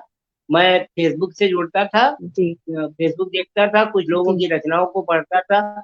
उसी में लाइव वाइव जब आने लगा तो उस समय तो मुझे इन चीजों का अनुभव नहीं था, फिर भी अच्छा लगता तो मैं जुड़ा रहता था। जी अयोध्या से पहली बार फोन आया, नाम दुर्गेश दुर्लभ, लड़का जी उम्र में मुझसे आधा, छोटा जी वर्ग। जी जी उसने मुझे, मैं नाम मैंने भी नहीं सुना, जी उसको नंबर कहाँ से मिला ये भी मैं नहीं जानता। जी उन्होंने फोन किया, दुर्गेश दुर्लभ जी ने, कि दादा कल आपको इस पटल पे जुड़ना है। तो हमने उनसे पहले तो बस सामान्य सी बात पूछी कि करना क्या है। उन्होंने बता दिया जी कविता पाठ करना है। जी मैंने फोन रख दिया, उन्होंने भी फोन रख दिया, वो भी खुश, हम भी खुश। अब मैं आधे घंटे सोचता रहा कि मुझको जी तो तकनीक का बिल्कुल भी ज्ञान नहीं, ये सब जी होगा कैसे। और मैं जी अच्छा, चूंकि उस समय तक मेरे मन में यह था कि जो लयबद्ध रचनाएं होती है मंचों के लिए वही, मतलब ये जी मेरा जी अपना अनुभव था उस समय जी तक। आधे घंटे सोच विचार के फिर मैंने उनको फोन किया। हमने उनको बोला कि भैया मैं मंच की कविता लिखता नहीं हूँ, ये तकनीक का मुझे एबीसीडी नहीं आता। जी जी आप विश्वास कीजिए, उस लड़के ने एक लाइन में सीधे मुझसे यह कहा था कि आपको जुड़ना ही है, और जो आप जी लिखते हैं, जो आप पढ़ते हैं, हमें इससे नहीं मतलब है, आपको जुड़ना है और पढ़ना है। जो आप लिख रहे हो जी आप वही करना। यह है आपके घर में कोई जो जानता हो, विशेष रूप से बच्चे बच्चे होंगे, वो ज्यादा आसानी से आपको सब बता देंगे। तो मेरी जी बेटी ने जी जोड़ा, पहली बार मैं ऑनलाइन जी। सीधे स्ट्रीम यार्ड से जुड़ा। अच्छा अच्छा। जी जी आज के दौर में भी बहुत सारे लोग स्ट्रीम यार्ड से डरते हैं, और ये मेरा सौभाग्य था, मैं पहली ही बार में स्ट्रीम यार्ड से जुड़ा। जी और जी उसके 10-15 दिन पहले का जो दौर, उसमें जी 3 लोगों ने मुझे काव्य पाठ के लिए बोला था, और मैंने बिना ज्यादा बातचीत के दूर से हाथ जोड़ दिया था। स्पष्ट रूप से जी मैंने मना कर दिया। और आज भी जी उसमें से जी 2 नाम मुझे याद है। एक राघव यादव, ये पुलिस विभाग में है, आजकल जी आगरा में जी है। और एक राजेश जी श्रीवास्तव प्रखर, ये कटनी से है, मध्य प्रदेश। जी जी एक नाम कोई और था जो मुझे ध्यान नहीं है। फिर यहाँ से जी मैंने आगे बढ़ना शुरू, और मैं जी फिर धीरे धीरे मैं जब बढ़ता गया, उसके बाद थोड़ा सा मैं सामाजिक अपने निजी जीवन में भी मैं सामाजिक रहा हूँ और हूँ। जी तो मैं लोगों से जुड़ने का जब मैंने प्रयास शुरू किया, फिर आपको बताऊं कि क्योंकि आज के जो न्यू जनरेशन है, मैं न्यू जनरेशन से क्षमा चाहूंगा, तो अगर मेरी बात किसी को खराब लग रही है, न्यू जनरेशन के अंदर एक ईगो है। जी निश्चित जी आप इस बात को मानिए। बहुत सारे मैं नई जनरेशन के लोगों को देखता हूँ, साहित्यकारों को देखता हूँ, केवल ईगो है। बल्कि उनके अंदर की जो क्वालिटी है, अगर ईगो छोड़ दे तो वो बहुत आगे जाए, लेकिन उनका जी ईगो जी उनको ले आगे जाए। मैं आपको जी बताऊं, अगर लोगों के बीच और पटलों की जो आपने बात की, पटलों पे मुझे ज्यादा जाने का सौभाग्य सिर्फ इसलिए मिला जी कि जैसे लाइव करने देखते देखते भाई, अब एक स्थिति आई, जैसे दुर्गेश जी ने मुझे जब लाइव करा दिया, तो अब मेरे मन में भी ये उत्सुकता जगने लगी कि यार मैं भी कर जी सकता हूँ। फिर मैं अपना दिमाग लगाया। पोस्ट जब हम जी लोग लाइव कराते हैं, आज भी हम लोग कराते हैं, तो पोस्टरों पे एक जी नंबर हम लोग डालते हैं, किसी वो पटल के जी किसी जी पदाधिकारी का होता है। कुछ एक जी पटल नहीं डालते, कुछ एक पटल डालते। जी मैं केवल एक काम करता था, उस नंबर को नोट करता था, उस नंबर पे अपना नाम, पता डाल के और नमस्कार कर, फिर जी वहां से मेरी लाइफ शुरू। आपको जी ताज्जुब जी होगा, अगर मैं एकल लाइव की बात करूं तो इन 3 सालों में कम से कम 200 लाइव मैंने एकल की। और जी गोष्ठी और स्ट्रीम यार्ड और इस तरह के कार्यक्रम की तो बात अगर हम करेंगे, तो 400-500 के करीब की होगी। तो मुख्य जी चीज यह है, और मैं कई सारे पटलों पे लाइव कराता हूँ, आप भी इस चीज को जानते हैं। लेकिन मेरे पास लोगों के जो 90 साल के हैं, वो तो फोन करेंगे, बेटा जरा जी जी किसी दिन मेरा भी रख लेना। जी लेकिन जी जी वो नए लोगों में 1-8% को छोड़ दीजिए, कोई ये नहीं कहता दादा मेरा भी लाइव कहीं करा। तो ये जी मैं, जी जो नए लोग जो पीछे या अपने आप को अच्छा लिख रहे हैं, अच्छा पढ़ रहे हैं, इसमें कोई दो राय नहीं, लेकिन लोगों के जी बीच जी में जाना नहीं चाहिए। जी मैंने मैं क्षमा के साथ ये कहना चाहूंगा, क्योंकि पटल के उस पार भी लोग जुड़े होंगे निश्चित रूप से। तो मैं ये भी कहना चाहूंगा, ऐसे लोग भी हैं जो जिनके मन में यह है, अरे मैं रीता सिंह को फोन क्यों करूंगा, मैं सुधीर श्रीवास्तव को फोन करूंगा, उनको जरूरत होगी अपने मंच पे बुलाने की, तो मुझे फोन। तो जी ऐसे लोगों के लिए मैं ये भी कहना चाहूंगा कि वो ऐसे लोग इंतजार करें। भूले भटके साल में त्योहार की तरह होली दिवाली होती रहेगी, इससे आगे कुछ नहीं। जी जी आपको देखिए, अगर आप कुछ पाना चाहते हैं तो आपको कुछ देना सीखिए। देने में जरूरी जी ये नहीं है, अरे आप झुकना तो सीखिए, आप झुकोगे भी नहीं जी और आप चाहोगे भी। बिना हाथ फैलाए तो किसी को कुछ मिल नहीं सकता। तो जी अगर जी हमें कुछ पाना है तो हमें तो झुकना पड़ेगा, हमें हाथ फैलाना पड़ेगा। जी आज अगर मैं, देखिए क्योंकि अब आप मुझे काफी सारे लोग जानते हैं, तो इस बात को मुझे कहने में कोई संकोच नहीं है, हिंदुस्तान का 90% फेसबुक पटल ऐसा नहीं होगा जो सुधीर श्रीवास्तव को नहीं जानता। जी लेकिन जी वो 90% पटल क्यों जानते हैं, मैं लोगों से जुड़ता हूँ। ऐसा नहीं है, आप ये जान लीजिए कि नंबर कुछ लोगों के गायब हो गए हों, अलग बात है। लेकिन जिन पटलों पे मैंने लाइव की है, वहां पे सैकड़ों लोगों की मैंने दूसरों की लाइवें करवाई है। मैं लोगों जी को के जी नाम भेजता हूँ, ठीक है चलिए आप भी जाइए वहां करिए।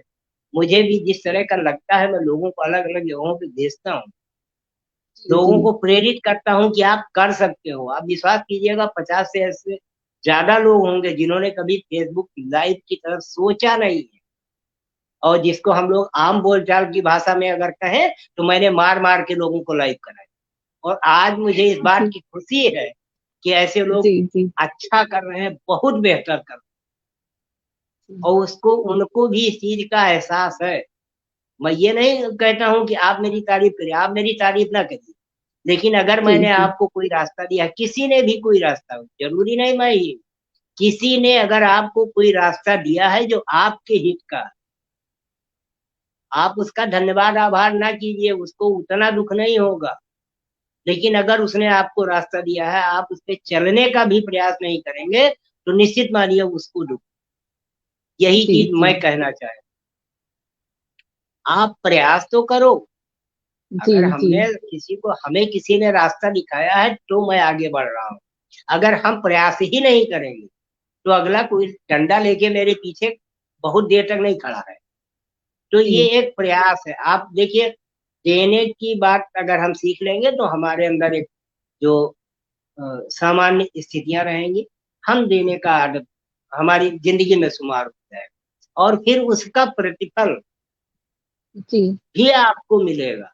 जैसे होता नहीं है कि आप अच्छा करते जाइए भगवान देखेगा, यहाँ जी भी जी वही है। आप किसी के जी साथ, आप जरूरी नहीं है कि आपने किसी को आगे बढ़ाया अब वो आपके काम आए, वो आपके काम नहीं है। लेकिन कोई और ऐसा व्यक्ति आपके काम का, आपके शुभ चिंतकों में शामिल होगा, जिसके लिए आपने कुछ नहीं। जी जी तो ये क्रम है।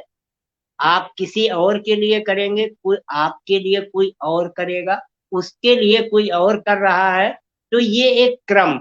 ये हमें, हमको अपने जीवन में उतारना है।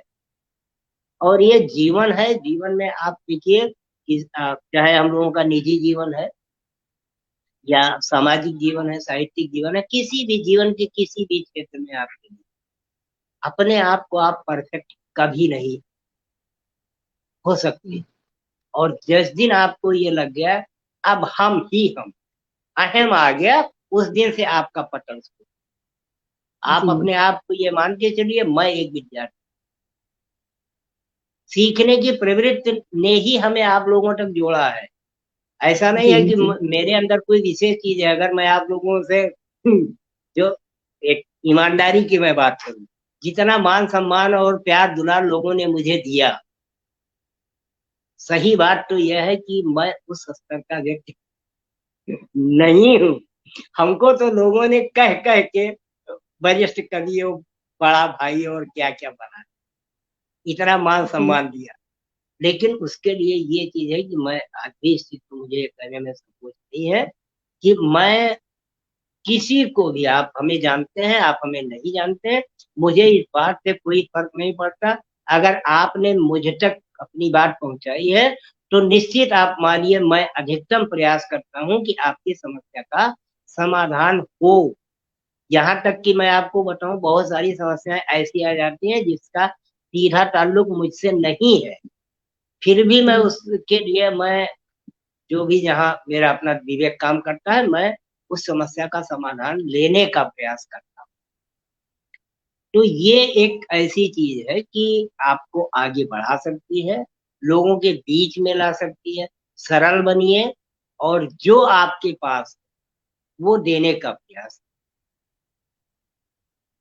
ये भी जरूरी नहीं बहुत है कि सुंदर हर व्यक्ति प्रकांड ही होगा, वही जी देता है। जी जी अभी बहुत छोटी सी बात आपको मैं कर, हम लोग भिक्षा देते हैं,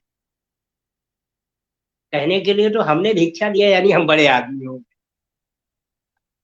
सोचने के लिए हमें आपको लगता है उस व्यक्ति ने मुझे तो कुछ दिया नहीं, लेकिन उसने जो आपको दी वो आपके उन पैसों से बहुत ज्यादा, जी जी क्योंकि उस व्यक्ति के मन के भावों से जो आपके लिए दुआ, आपके लिए आशीर्वाद और आपके लिए जो शुभकामना के भाव होते भले वो मुंह से नहीं बोल पाता, क्योंकि बहुत बार तो वो डर के मारे आपको नहीं बोल पाता, अच्छा बेटा खुश रहो, भैया खुश रहो, संकोच में रह जाता है। लेकिन उसके मन के जो प्रेम के भाव है, जो निर्मल भाव है, जो आपको देते हैं, कहीं ना कहीं जी उसका प्रतिफल आपको आपकी जीवन में।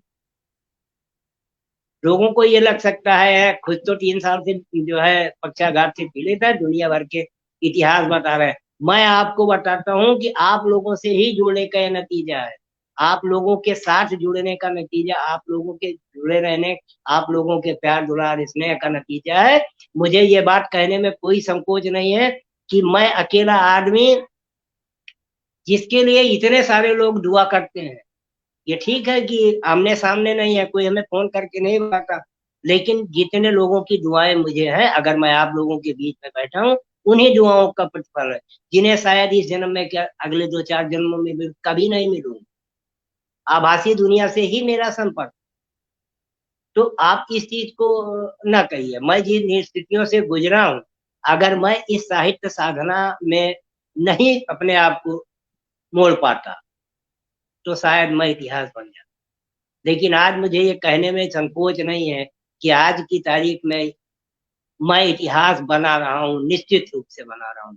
आज अगर मेरे पास इतने लोगों का जन समर्थन है, एक समूह है, जिसको अगर इसको आप राजनीतिक भाषा में कहिए ना, तो एक बड़ा जनसमूह मेरे साथ, जी और देश भैया विदेश जी। में भी लोग मुझे जानते हैं। और वो इसलिए नहीं जानते हैं कि सुधीर श्रीवास्तव बहुत अच्छे, वो एक व्यक्ति के तौर पर सुधीर श्रीवास्तव, वो भावनात्मक रूप से मेरा सम्मान करते, जी क्योंकि उन्हें भैया ये पता है कि इनके द्वारा अगर हमें कोई सलाह मिलती है, कोई सुझाव मिलते हैं, तो वो हमारे हित के हों।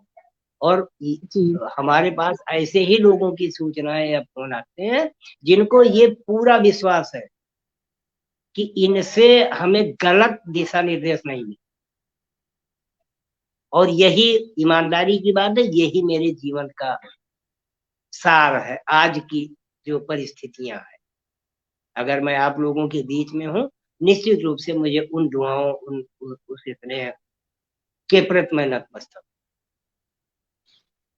भैया, अभी आपने कहा कि जो हम देते हैं वही हमको मिलता है। आज आप इतने सारे लोगों से जुड़े हैं, तो आप सबको अपना स्नेह दे रहे हैं। मुझसे कई लोग पूछते हैं, किसी मेरे बारे में भी, किसी और के बारे में भी, कि वो सगी बहन है, वो आपके सगे भैया। नहीं, सगे भैया से भी बढ़कर है वो। सगा भाई भी इतना नहीं सोचता, सगा भाई भी एक बार को अपनी फैमिली में मशरूफ रहता है, लेकिन वो सगे भाई से भी बढ़कर है। और मेरे लिए नहीं, सबके लिए ही आपका ये है। बहन हो, भाई हो, आप मतलब एक सगे भाई से बढ़कर आप वो स्नेह देते हैं। तो आप जो दे रहे हैं वो आपको बढ़कर मिल रहा है, आप सबको दे रहे हैं वो आपको मिल रहा है। और आपने पक्षाघात के समय आपने जो ये लिखना शुरू किया, ये आपके लिए मतलब आपने बहुत हिम्मत दिखाई, हम सब लोगों के लिए भी प्रेरणा है कि कभी भी बीमारी से घबराना नहीं चाहिए, उसका हंसकर सामना करना चाहिए। वो हम सब लोगों के लिए भी एक प्रेरणा है। जैसे बहुत से लोग होते हैं, मैं अपनी बताऊं, मैं खुद घबरा जाती हूँ, जरा सी तबीयत खराब होती है मैं घबरा जाती हूँ, लेकिन आपको देख के मुझे बहुत प्रेरणा मिलती है। और आप जल्दी से स्वस्थ हो, यही हमारी कामना है। और मैं आपसे कहना चाहती हूँ कि आप हमारे दर्शकों को कोई और संदेश देना चाहते हैं? कोई ऐसी बात जो आपने नहीं बताई हो, बताना ये चाहते हैं, या कुछ और संदेश, संदेश देना चाहते हैं? ये हमारे श्रोता बहुत प्रबुद्ध हैं, उनको ज्यादा संदेश क्या दिया जाए। लेकिन अभी जी आपने जी बात की सगे और सौतेले, हम कहते हैं कि सगा और सौतेला को, ये जी हमारे जी आपके मानने का एक माध्यम है। मैं जी आपको जी बताऊं, मेरे दायरों में तो हिंदू मुस्लिम सिख ईसाई सारे लोग हैं। जी और जी सगा या अपना हम उन्हीं को कह सकते हैं, जी जो हमारे हित का सोचते हैं, हमारे अच्छे के लिए सोचते हैं, हमारे दुख सुख में हमारे साथ खड़े। जी और जी बहुत सही बात किसी भी कही। व्यक्ति के जीवन में निश्चित रूप से, मान लीजिए आप अपने आप को उदाहरण के तौर पे लीजिए कि 24 घंटे 365 दिन जी आपका अपना आपके साथ हर समय नहीं हो सकता। लेकिन घटना दुर्घटना कब होगी, ये हमें नहीं पता है। जी तो जी जब किन्हीं भी, उदाहरण के लिए मान लीजिए हम लोग कभी यात्रा में होते हैं, तो वहां पे तो हमारा कोई अपना नहीं है, हम्म, और वहां पे हमारे साथ भी बहुत सारे लोग ऐसे होते हैं जो विपरीत परिस्थितियों में हमारे साथ खड़े होते हैं। और उस जी समय वो इस तरह से खड़े होते हैं जो हमारे अपनों से भी ज्यादा महत्वपूर्ण लगते हैं। बहुत बार ऐसा होता है कि किसी अनजान व्यक्ति की बदौलत किसी व्यक्ति का जीवन बच जाता जी जी है। तो आप सगा और सौतेले की तो खैर कोई प्रश्न ही नहीं है। और जैसे अभी जी आपने जी। कहा कि सगे भाई है, सगे बहन है, वगैरह वगैरह, मैं लोग आपको पूछते बताऊं, हैं भैया मुझसे कई बार। कई सारे लोगों के, अरे आपसे पूछते हैं वो तो छोड़िए, जी जी कई सारे जी लोग मुझसे पूछते हैं वो आपकी बहन है तो वो आपकी बहन कैसे हो गई। जी जी जी ये चीजें हैं, लेकिन मैंने आपको बताया कि मैं भावनात्मक रूप से लोगों का सम्मान करता हूँ। जी सम्मान जी भी उस दृष्टिकोण से, उस लिहाज से करता हूँ कि अगर आप मुझे सम्मान दे रहे हैं तो आपको सम्मान मैं कुछ प्लस करके ही देने का प्रयास करूँ। आप जी जी नहीं दे रहे हैं कोई बात नहीं, मैं आपका किसी का नुकसान नहीं करना, या किसी के साथ मैं कोई अभद्र भाषा या अभद्र शब्दों का इस्तेमाल नहीं करता। जी जी हाँ, ये है कि अगर किसी ने हमें रिस्पेक्ट दिया है, अगर हमने, मैं बड़ा होके अगर मैंने आपको ये समझा कि हाँ ये छोटी बहन है, तो आपको मैं उसी स्तर से हमेशा देखने का प्रयास करूंगा। जरूरत पड़ेगी तो बिना किसी संकोच ये नहीं सोचूंगा कि आप नाराज होगी, मौका पड़ेगा तो जी हम जी आपको डांट भी देंगे। जी जी और इसीलिए मैं, और रिश्ते जो बनाने की बात होती है ना, तो आप ये देखिए कि मेरे अधिकांश संपर्क, वो चाहे महिलाओं से है चाहे पुरुषों से है, मेरे जो मेरा एक दायरा है उसमें 16 साल जी और 15 साल 14 साल की लड़के लड़कियों से लेकर 90 साल तक के बुजुर्ग हैं, जो जी खुद से जी हिल डुल रहे हैं, वो भी मेरे संपर्क में है। और जी निश्चित जी रूप से आप जान लीजिए कि जब वो फोन करके बोल देते हैं बेटा बहुत अच्छा लगा, जी अब आप उस समय का सोचिए कि मैं कितना गदगद हो जाता। तो मैं, उन, मेरे लिए आप लोग छोटी हो बड़ी हो, लेकिन इसी आभासी दुनिया ने मुझे बहुत सारे ऐसे अभिभावकों को दिया जी जी जिन्हें मुझसे ज्यादा मेरी चिंता है। केवल आभासी दुनिया से मुलाकात है, उसमें कई ऐसे भी हैं जिनसे आमने सामने हम लोग फोटो में भी नहीं, जैसे हम लोग गूगल मीट वगैरह भी नहीं मिले हैं, केवल जी फोन पे जी संपर्क। जी लेकिन वो एक अभिभावक की तरह है, मैं अगर कहीं भटक रहा हूँ तो फोन करके वो पूरा बिल्कुल, वो जिसको कहते हैं ना कि डंडा उठा, तो वो उस जी तरह से। तो ये है जीवन का नजरिया। जरूरत क्या जी है भाई, हम कहते हैं कि हमने आपको मान लीजिए आप बहन मान लिया, तो इसके लिए कोई सरनेम की तो जरूरत है नहीं। जी जी और अगर आप आज के सरनेम के ही आप आ जाइए, दुनिया में क्या नहीं हो रहा है, जी आप विश्वसनीय रूप से आप कुछ कह नहीं सकते। जी जी अभी पिछले दिनों की आपको बताएं कि कुछ लोगों को मालूम होगा, अयोध्या में कार्यक्रम हुआ, जी 70 से 80 लोगों से पहली बार मुलाकात हुई, उम्मीद नहीं थी ऐसे लोगों से इतनी जल्दी अचानक से सबसे एक साथ मुलाकात। जी जी और वो मुलाकात अगर मैं अपने आप से अनुभव करूं तो मुझे लगता है कि मेरे जीवन के साल 2 साल बढ़ गए। किसी ने क्या दिया, लोग एक दूसरे से सम्मान से मिले, प्यार दुलार से मिले, ये एक आत्मीय खुशी की जो वो केवल शब्दों से व्यक्त करते थे टेलीफोन से या ऑनलाइन आके, वो जी धरातल जी पे आके उनको व्यक्त करने का मौका मिल गया, वो एक खुशी मिल गई। जी एक ऐसा व्यक्ति जिसे आपसे कभी, आपने खुद से इस चीज को नहीं सोचा हो, मैं अगर किसी सामने, हमें भी बहुत सारे लोग मिलते हैं जो हमारे वरिष्ठ हैं या हमारे मन में उनके लिए सम्मान है, वो हमें मिलते हैं, तो अगर मैं उनका पैर छूता हूँ तो ये कोई तो बात नहीं है, या वो तो ये है, वो आपके सगे कैसे हुए, कौन सगा है। मैं अभी आपको उदाहरण दूं, जिसको आप कहते हैं ना आत्मीयता और सगेपन की बात, मैं फिलहाल मैं बस्ती में हूँ, यहाँ पे रहते हुए हमारे पास 1,000 किलोमीटर दूर से लोग आ गए जिनसे मेरा कोई दूर दूर तक का नाता नहीं है, केवल जी साहित्यिक जोड़ है। इस साहित्यिक जोड़ ने अ, उनको यहाँ तक आने के लिए दिवस, तो इसको इसको हम लोग क्या कहें, कौन सगा किसको नहीं, केवल भावनाओं की बात है।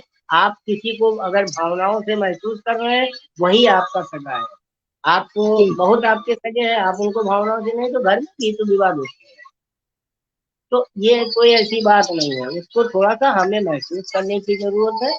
सभी अपने हैं, कोई पराया नहीं है। हमारे इतने, हम तो इतने सारे लोगों से जुड़े हुए हैं, हमको तो कोई नहीं लगता कि जो है वो हमारे सगे नहीं है। और उन लोगों को भी ये नहीं लगता कि हाँ हम कोई गैर है। जी आप जी विश्वास कीजिए कि मेरे पास तो 12-12 1-1 बजे भी लोगों के, रीता सिंह को कोई दिक्कत अगर 1 बजे लग गई, वो देख ली भैया ऑनलाइन है, उनको ये नहीं सोचना भैया आधी नींद में होंगे, वो फोन मिला देंगे। क्यों? क्योंकि जी उनको भरोसा है, उनके जी परिवार को जी भरोसा है। जी मैं आपको बताऊं, बहुत सारी महिलाओं क्या उनके सास से बात हो जाती है, उनके मम्मी पापा से बात, उनके बच्चों से बात होती है, उनके श्रीमान जी से बात होती है। यार सगा किसको कहे?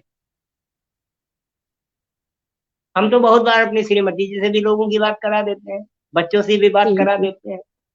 जी जब हमारे मन में कोई पाप नहीं, आप मन में पाप रह के आप 200 किलोमीटर दूर बैठे मन में पाप लिए बैठे रहो यार, क्या फर्क पड़ेगा? जी जी तो आपके, आप ठीक है, आप कुछ नहीं दे सकते, हम कहते दूर से किसी को आशीर्वाद दे सकते हैं। दूर से आप जी किसी को जी दो शब्द अच्छे बोल के, किसी को दो बातें बताकर अगर उसको आप एक अच्छा रास्ता दे सकते हैं, वो देने का प्रयास करें।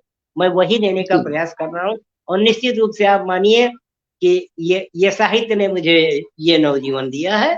संक्षेप में जी मैं यही, जी और अगर बहुत सुंदर भैया। ये जीवन में अगर शायद मैं साहित्य में नहीं जुड़ता, तो शायद मैं नहीं होता। क्योंकि पहली बार जब मेरे साथ ये समस्या आई, निराशा तो मुझे हुई, लेकिन ये ऊपर वाले की मर्जी है, ऊपर वाले की इच्छा जी है कि अगर हम इसको पॉजिटिव थिंकिंग के हिसाब से लें, तो कहीं ना कहीं ये पक्षाघात मेरे लिए वरदान बन गया। जी जी बहुत सारी दुश्वारियां हैं, नो डाउट, इसमें कोई दो राय नहीं। लेकिन इन पिछले 2.5-3 सालों में इस साहित्यिक दुनिया में आने के बाद मुझे जो मिल गया, मुझे कोई ट्रॉफी हो, कोई पदक और पद्मश्री नहीं मिल गया, लेकिन जो मुझे मिल गया वो किसी भी ट्रॉफी, किसी भी सम्मान, किसी भी पद्मश्री, साहित्य श्री वगैरह वगैरह, बहुत ऊपर की बात। जी जी बहुत सही कहा। क्योंकि और मैंने आपकी लोगों कीम का प्यार दुलार, इसने आशीर्वाद कमाया है। और ये जी आप जी विश्वास कीजिए कि मैं अपने लिए उतनी चिंता आज भी नहीं करता, मुझे आज भी कोई फर्क नहीं पड़ता है, क्योंकि पता है जब जाना है तो आदमी जाएगा। लोग मेरे जी लिए दुआएं कर रहे हैं, लोग मेरे लिए प्रार्थना कर रहे हैं। गीता सिंह अगर एक बार फोन करती है, पहले ये पूछती है हाल चाल। बड़ी बात ये है, जी ऐसा नहीं जी है कि हमको लोग फोन करते हैं तो केवल अपनी बात करते हैं।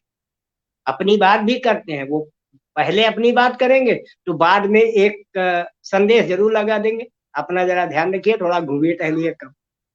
मतलब अब सब जी अपनी जी अपनी जिम्मेदारियां निभाते हैं। जी जी अभी अयोध्या में मैं गया तो थोड़ा सा भाई, अब एक तो 8 साढ़े 8 महीने बाद गया, मेरे अंदर भी उत्सुकता थी कि थोड़ा सा चलो हिले डुले। जी जी अभी भी लोगों के फोन आ रहे हैं कि जो है थोड़ा सावधानी बरत, क्या बहुत जरूरत है? बड़ी हम बात कहते है हैं भैया अगर ये। अगर आप सोचिए कि जिससे आप मिले नहीं है, वो अगर आपको ये नहीं कहेगा तो, या कह ही रहा है तो कोई फर्क नहीं पड़ता। लेकिन वो फर्क महसूस होता है तब जब आपसे वो बात की जाए। हमें तो लगता है ना कि अगले ने मुझे फोन किया तो इतना उसको पता है कि भैया तबीयत खराब है। जी अगले ने हमसे ये कह दिया भैया अपना ध्यान रखिए, ज्यादा उछल कूद ना कीजिए, ज्यादा जगिए ना, सोइए ना, ये ना करिए, वो ना करिए। मतलब वो जी क्या जी है, वो अपनी जिम्मेदारी को निभा रहा है, अपने रिश्तों को निभाने का। जी जी तो क्या बहुत ये सुंदर मेरी भैया। पूंजी नहीं है? ये मैंने जी नहीं जी कमाया, ये कमाने जी की जरूरत। जी जी ये बहुत इंशाल्लाह। बड़ी पूंजी आपने कमाई है। आपके जीवन का सारा सार यही है कि इतने लोग आपको जानते हैं, इतने लोग आपके लिए दुआ करते हैं, और आप इतने लोगों को अपना स्नेह, अपना आशीर्वाद देते हैं। ये बहुत बड़ी बात है जो हर किसी में नहीं मिलती। और आज आपने जिया साहित्य मंच के कार्यक्रम भेंट वार्ता का शुभारंभ किया, इसके लिए आपका बहुत बहुत आभार।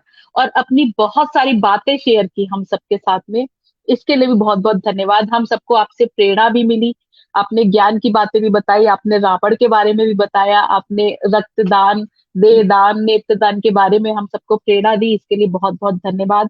और मैं सभी दर्शकों को भी बहुत धन्यवाद कहना चाहूंगी, और उनसे कहना चाहूंगी, आप भी हमारे कार्यक्रम भेंट वार्ता में भाग लेना चाहते हैं तो कमेंट बॉक्स में अपना नंबर दे सकते हैं, या आदरणीय सुधीर भैया से बात कर सकते हैं और इस प्रोग्राम में शामिल हो सकते हैं। इसके साथ ही अब मैं आप सबसे विदा चाहूंगी। सभी को नमस्कार। नमस्ते जी भैया। बहुत बहुत धन्यवाद बहन। और आप जी ने बहुत सुंदर संचालन किया और अच्छा लगा। और निश्चित रूप से हम लोग इस कार्यक्रम को यूं ही आगे बढ़ाते चलेंगे।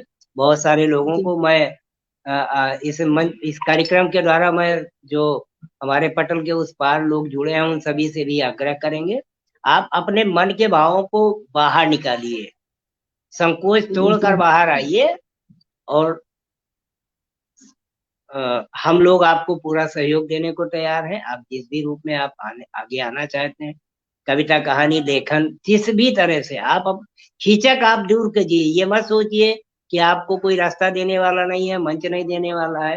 अरे आप निकल के तो आइए। मंच और रास्ते तो इतने हैं कि भाई साहब चलते चलते थक जाएंगे। आप निकल के तो आइए। जी तो ये जी मैं संदेश कहना चाहता हूँ। और पटल पे भी मेरा नंबर उपलब्ध रहेगा। जिस भी किसी को इस तरह के कार्यक्रमों में से जुड़ना है, जिया साहित्य मंच के कार्यक्रम से जुड़ना है, संवाद कार्यक्रम में हम लोग गोष्ठियां भी करेंगे और भी आयोजन करेंगे। तो हम लोग ये चाहेंगे कि आप लोग आए, आगे आए। सीखने के दौर में है तो भी आगे आए, क्योंकि प्रारंभ तो हमें आपको करना ही पड़ेगा आगे बढ़ने के लिए।